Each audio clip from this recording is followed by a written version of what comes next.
Our next speaker, I mean, I love her. She's taking quite a different approach to it. So we talked about biohacking as being, in this context, having a more holistic approach, really talking about using our minds and our bodies in a way that is optimizing the way we show up and contribute to the world. So our next speaker is Emily Fletcher, who is just an absolute sparkle of a woman. And I met her, I think it was the first time I hosted A-Fest a few years ago. And to give a bit of background about her, she's actually a former Broadway star. And so she's incredibly engaging and interesting, but she's also someone who, under that amount of pressure when she was working in New York, had to look for ways to deal with that in a way that didn't just make her cope, because most of those stars burn out, but made her thrive. And so she came to A-Fest to teach us a little bit about that. I know, Vishen, actually, you're very close to her. Maybe you can tell a little bit more about who she is. So Emily Fletcher is probably one of my favorite meditation instructors. She teaches a popular meditation program in New York City called Ziva Meditation. That's spelled Z-I-V-A. So she's just an incredible, incredible presenter. She's one of those women where you can watch all day because she's so charismatic, so magnetic, because like Nia said, she's a former Broadway star. So Emily has spoken at 2 or 3 A-Fests, and every time we put her on, she has such a massive fan following. I'm super, super, super excited to say that we're going to be bringing and producing a meditation program with Emily for the Mindvalley Academy audience. That's launching in 2017. It's going to be one of the coolest meditation programs on the web when it comes out, and an amazing teacher. So now what you're going to get to experience is a really beautiful talk by Emily that got a standing ovation. One of the reasons I wanted to put this talk early in the day is that biohacking, personal growth, all these things that we do, I mean, they're wonderful, but ultimately, if you're not using them for something more than just your own kind of pleasure or interest, if you're not using it as a way to, I think, give back to the world and to show up in a much stronger way, you know, that's, I think, in some ways you're disempowering yourself as well as not contributing back. And I love, in this talk, Emily kind of grounds us into that. So I hope you guys enjoy it as much as we do, and we'll see you guys soon. Yeah, check it out.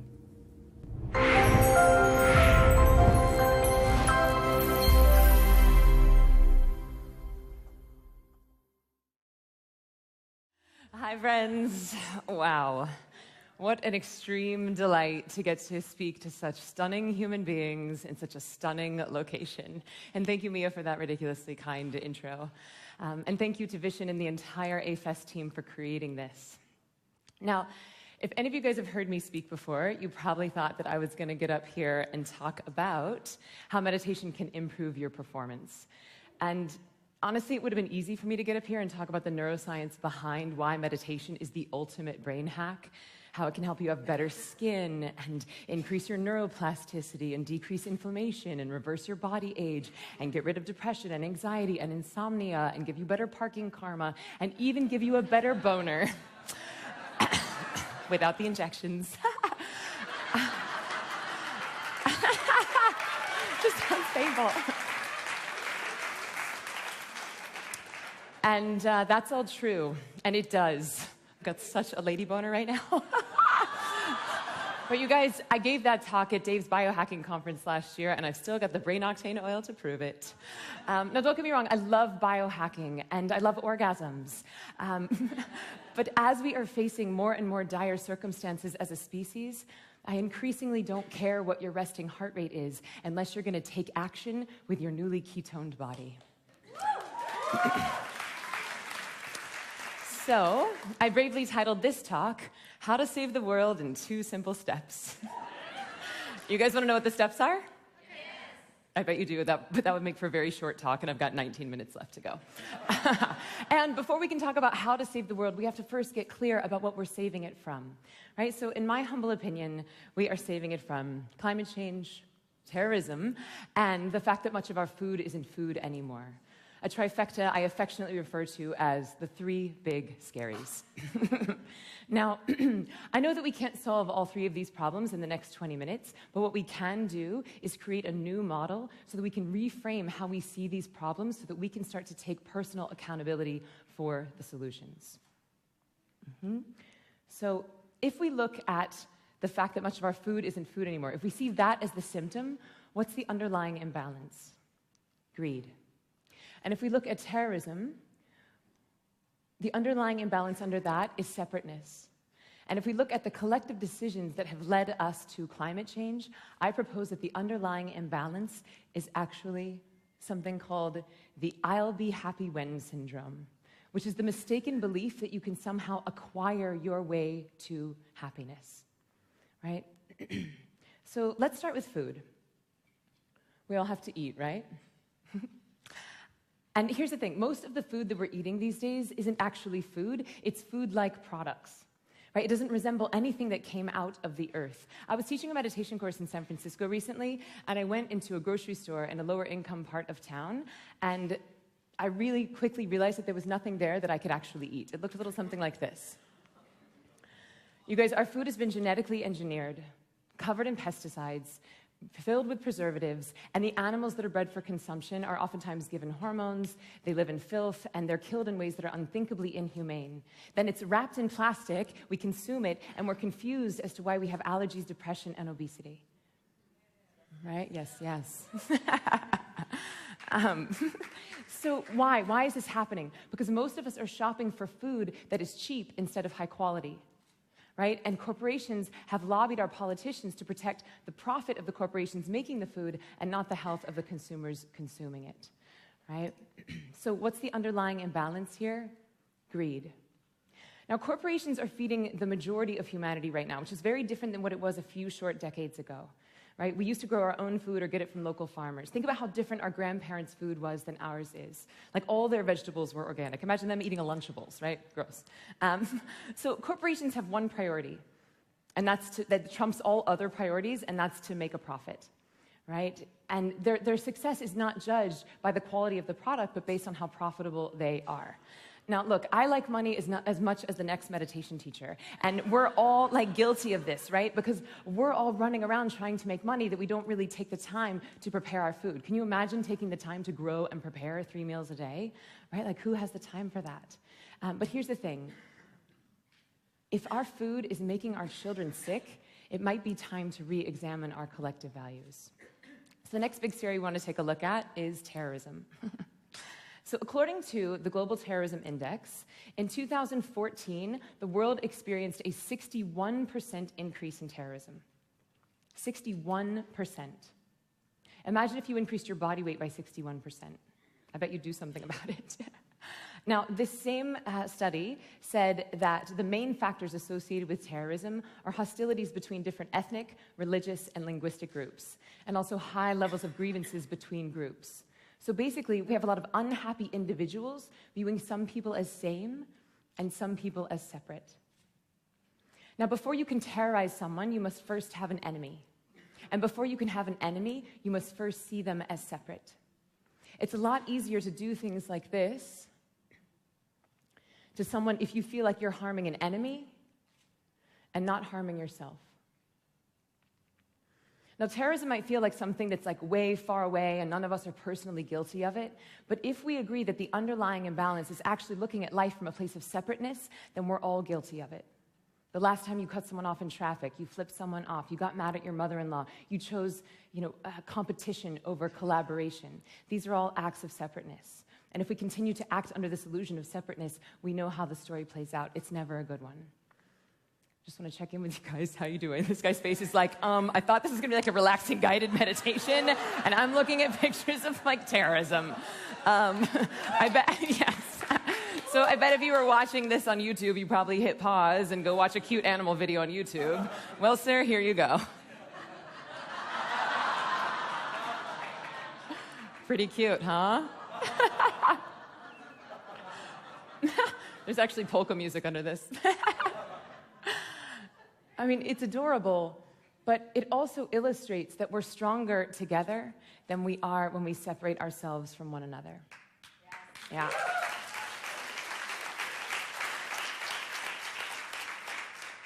And now, back to our regularly scheduled program of the Three Big Scaries. So this term climate change, right? We hear it so much. It's easy to get desensitized to it. And I think it's the easiest of the three to ignore because even though the science is in, we think, well, it's not my problem. Like, I recycle, I don't smoke, I use a Brita, I'm good, right? And also, the only way that it's impacting most of us right now is when we complain about the weird weather over an iced chai latte in a plastic cup and then head back to work. But let's take a deeper look at how climate change is actually already impacting our species. New Orleans is supposed to be underwater in less than 100 years. That means that your grandkids will never go to Mardi Gras, right? Sea temperatures are rising. By 2050, there is going to be more plastic in our oceans than fish. Florida is already experiencing mass extinctions of species. And some of the plastic drinking straws that we're using, they're ending up in the nostrils of these ancient beauties. And this video was so upsetting I couldn't show you. I just wanted to show you a screenshot so the next time somebody gives you a plastic drinking straw, maybe you recycle that or just say, no straw, please.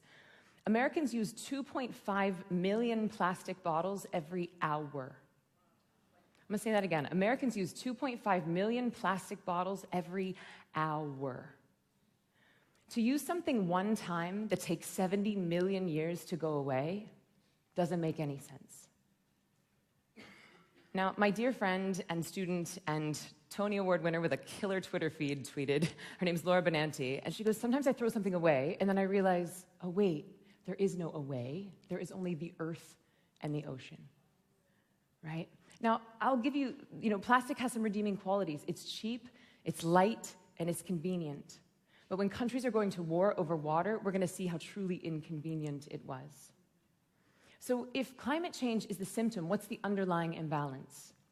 The I'll be happy when syndrome, right? Which is the mistaken belief that we can somehow consume our way to happiness. And the I'll be happy when syndrome, it shows up in achievement, it shows up in relationships, but most of all money. We think, oh, if I could just make $10,000, then I won't have to stress about my rent, and then I will be happy. And if you manage to do that, you think, oh, I bet I could do $100,000. That'd be great. And if you do $100,000, then you think, I bet I could do $1 million. And once you get $1 million, then you think, I wonder if I could do $100 million. And once you get $100 million, then you want a jet. And once you have $100 million and a jet, then you just miss the days that you could get high and go to the park and not have to worry about managing your money all day, right? So our happiness becomes this little carrot that just gets further and further and further and further away, and then we die. And I'm really sorry if this is bad news, but your happiness does not lie on the other side of any person, any place, or anything. It doesn't lie on the other side of an engagement ring, or an acquisition of a company, or 1 million people on your mailing list. Your happiness exists in one place, and that is inside of you, and it exists in one time, and that is right now. Right? And any attempt to fill an internal void by reaching to an external disposable thing wrapped in plastic is an addiction. And that addiction is fueling our need to consume. We're all so busy running, trying to make money that we don't take time to pack our food, so we grab a plastic to-go container. And we're all so busy achieving that we get our coffee in a plastic to-go cup. And then we're so caffeinated that we can't sleep, so we oversleep our alarm and we don't pack our food. And so we consume and we throw away. We consume and throw away. We consume and throw away. It is a vicious cycle, and it is time for it to stop. Yes, yes? That always seems so fun when Lisa Nichols does it. I just wanted to try it. So if we agree that food, terrorism, and climate change are actually the symptoms of the underlying imbalances of greed, separateness, and the I'll be happy when syndrome, then how do we solve the underlying imbalances? Because I figure if I don't talk about the solution soon, someone's going to jump out a window. So what's the fastest way to up-level your state of consciousness, right? Or what's the number one thing that's impacting every single decision that you make? Your state of consciousness, right? Remember when Dave was talking about you can either let your life be led by a little Labrador puppy or a very well-trained service animal, right? So your state of consciousness is the thing that's going to be impacting that. Now, Einstein has already told us that no problem can be solved at the same layer of consciousness with which it was created. So how do we up-level our state of consciousness? Meditation. Right? Meditation takes your brain to the gym like nothing else.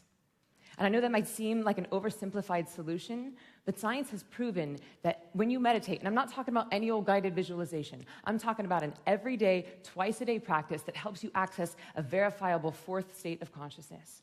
Right? When you do that on a repeatable basis, your brain and body not only flood with bliss chemicals, but you also improve your cognitive function. Right? So it stands to reason that if you're happier and your brain is working better, you might be better able to solve these problems that we're facing. So how do we save the world in 2 simple steps? Step 1, meditate in the morning. And step 2, meditate in the afternoon. Yeah, thanks.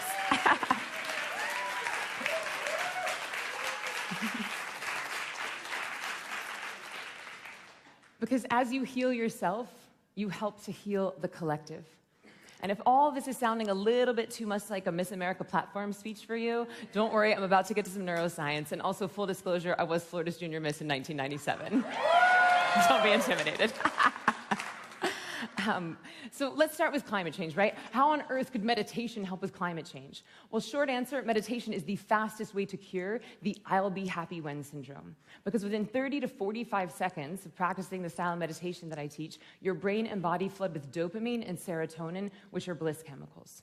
Right? So it gives you access to your fulfillment internally, so you're not under the illusion that your happiness lies on the other side of the stuff. Basically, it gives you the opportunity to go through life as fulfillment, looking for need, instead of a bag of need looking for fulfillment. And yes, that's right, I quoted myself. So how does meditation impact terrorism? Right? According to UNESCO, violence begins with the mind. It must therefore be uprooted from the mind. Now, the simple answer to this is when you meditate, you get yourself out of fight or flight syndrome, and terrorism is decidedly fighting. Now, the more complex answer is when you meditate, you light up the dorsomedial prefrontal cortex, which is basically just a fancy way of saying the part of your brain that processes information about people it perceives as separate. Also, when you meditate, you strengthen the connection between the insula, which is your empathy center, and the dorsomedial prefrontal cortex. So this strengthened connection gives you the ability to have empathy for people that you perceive as separate. It allows you to put yourself in the shoes of someone else. It allows you to go through life realizing that there is only one thing and we're all it, right? And that as you hurt someone else, you're actually hurting yourself. And as you help someone else, you're actually helping yourself. It allows you to realize that we cannot murder our way to a peaceful planet. The Dalai Lama said, if we were to teach every 8-year-old to meditate, we would end war within a generation. And now, despite how the news and possibly even this talk is making you feel, we're actually living in the most peaceful time in recorded history. Meditation is already being taught in jails to veterans and even in schools to shocking and heartwarming results.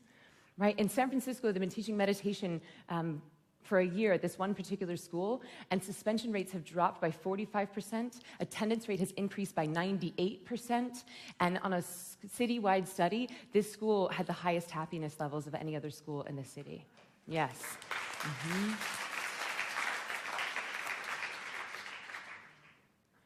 So, how can sitting quietly in a chair impact our food? Well, if the underlying imbalance is greed, what's the opposite of greed? Generosity, yep. So that same connection that makes you more empathetic, it also makes you more generous. When that dorsomedial prefrontal cortex lights up and connects to your insula, which is the empathy center, it actually makes you want to help others. In a scientific study, meditators were proven to act with more generosity than non-meditators, right? And here's the thing, the other thing I've noticed from teaching like 2,800 people to meditate is that as you start meditating, you become so much more intuitive about what your body's actually asking for, and you become so much less tolerant of food-like products. So if we can get a significant portion of the planet meditating, then we might be buying different things. And corporations are very sensitive to what you buy, because if you don't buy their product, they don't make money. So we all have the power to vote with our wallet. You guys, we have to invest in high-quality foods. Yes, it's more expensive to buy organic, but you can either pay the farmer now or you can pay the doctor later. Mm-hmm.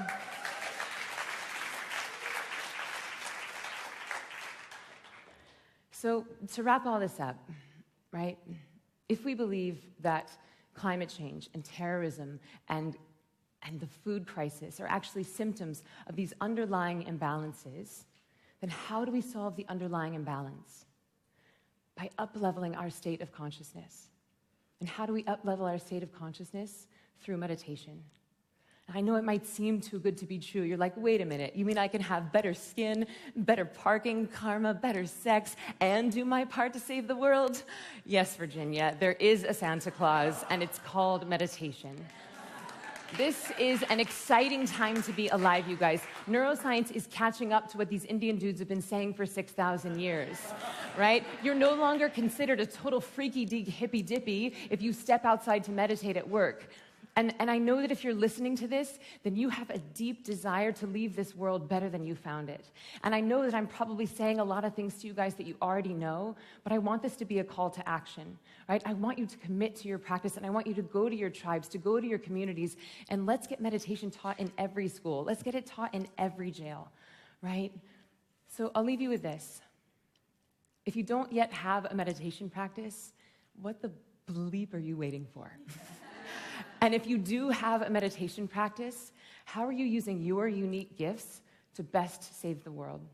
Because the best way to hack your happiness that I know is by being of service, by contributing to making this world a better place when you leave it than it was when you found it. That's it. The end. Goodbye.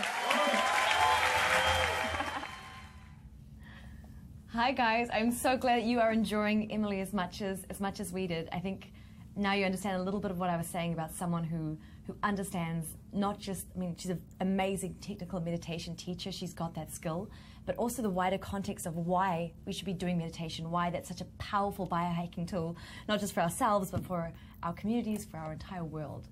Very, very cool. And I can't wait because Emily's new program is going to be coming to Mindvalley Academy in 2017. We've been working with her on this program now for about a year, but it takes a while to put together something truly great. And she's also joining us at our next A-Fest. Some of you are asking about when our next A-Fest is and how you can apply to join in. So she'll be speaking at our next A-Fest. The theme is Live